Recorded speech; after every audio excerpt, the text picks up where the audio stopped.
السلام عليكم ورحمة الله وبركاته. إن الحمد لله والصلاة والسلام على رسول الله أما بعد واعتصموا بحبل الله جميعا. বাংলাদেশের সর্ববৃহৎ রাজনৈতিক সংগঠন হেফাজতে ইসলাম বাংলাদেশের নোয়াখালী জেলা শাখা কর্তৃক আয়োজিত আজকের এই আলোচনা সভার সম্মানিত সদরে এজলাস, উপস্থিত সেরেতাজ ওলামায়ে কেরাম, সামনে সমবেত সংগ্রামী তৌহিদি জনতা, মাত্র এক মাস আগে বাংলাদেশের মানুষের মাথার উপর থেকে এক আপদ নেমেছে। বাংলাদেশের মানুষের উপর দীর্ঘ 16 বছর পর্যন্ত যেই জুলুম আর নির্যাতনে স্বৈরাচার শাসক করেছে, বাংলাদেশের স্বাধীনতা পরবর্তী ইতিহাসে এর কোনো দ্বিতীয় দৃষ্টান্ত নাই। আওয়ামী শাসনামলের 4টি গণহত্যা সর্বজনীন স্বীকৃত।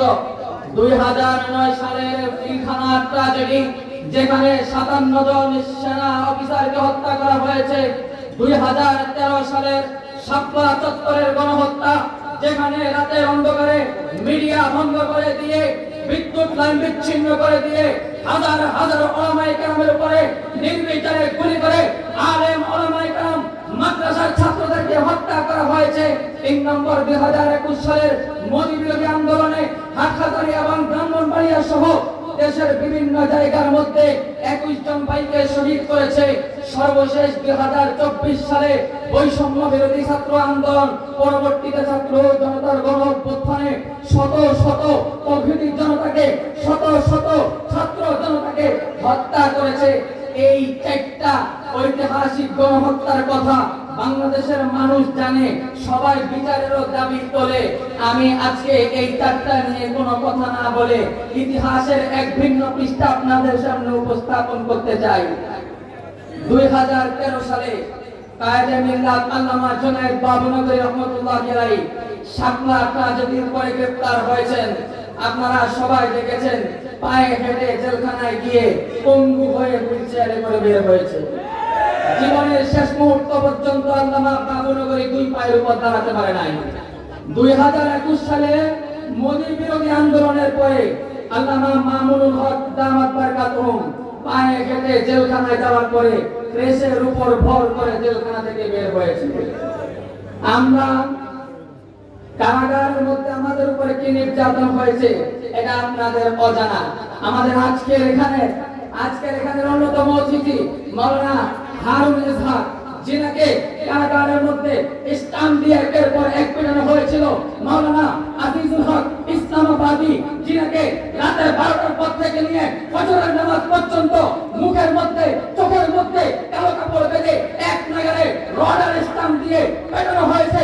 আমরা জেলখানায় 3 মাস পর্যন্ত মাওলানা আজিজুল হক ইসলামাবাদীকে দেখেছি, পায়ের উপর ভর করে হাঁটতে পারে না, আমরা ওনাকে ধরে ধরে হাঁটাতে হয়েছে। আমাদের আজকের অন্যতম অতিথি মাওলানা মুফতি আলী হাসান ওসামা, মাওলানা রফিকুল ইসলাম মাদানী, মাওলানা মাহমুদ গুরবি সহ সমস্ত ওলামায়ে কেরামের উপরে নির্যাতন হয়েছে। হাটহাজারীতে আমরা যে সমস্ত ছাত্ররা গ্রেফতার হয়েছিলাম, প্রত্যেকটা ছাত্রের হাতের নখ ক্লাস দিয়ে উপরে তোলা হয়েছে, কারো লজ্জাস্থানের মধ্যে ক্লাস দিয়ে চেপে ধরা হয়েছে, কাউকে স্টাম্প দিয়ে, কাউকে লাঠি দিয়ে, কাউকে রড দিয়ে পেটানো হয়েছে। ইতিহাসের এই নির্মম বাস্তবতা আপনাদের সামনে এখনো পর্যন্ত স্পষ্ট হয় নাই। রিমান্ড পরবর্তী সময়ে কারাগারের মধ্যে আমরা দেখেছি আমাদের উপরে কি পরিমাণ নির্যাতন হয়েছে।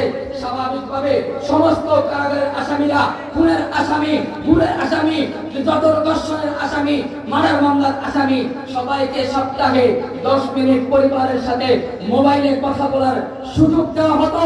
আর আমাদের হেফাজতের বন্দীদেরকে 3.5 বছরের মধ্যে 2টা মিনিটের জন্য পরিবারের সাথে যোগাযোগ করার সুযোগ তারা দেয় নাই।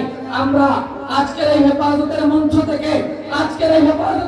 থেকে অন্তর্বর্তীকালীন সরকারের কাছে পরিষ্কার দাবি করতে চাই, সেই পিলখানার গণহত্যা থেকে নিয়ে শাপলার গণহত্যা পর্যন্ত, 21 সালের মোদী বিরোধী আন্দোলন থেকে নিয়ে 24 সালের বৈষম্য বিরোধী ট্র্যাজেডি পর্যন্ত যত আওয়ামী ফ্যাসিস্ট আমল হয়েছে, এগুলোর বিচারের পাশাপাশি যে সমস্ত প্রশাসনিক কর্মকর্তারা রিমান্ডের মধ্যে আলেম ওলামায়ে কেরামের উপর নির্যাতন করেছে, নিপীড়ন করেছে, আলেম ওলামাদের সাথে অমানবিক আচরণ করেছে, তাদেরকেও বিচারের আওতায় আনতে হবে।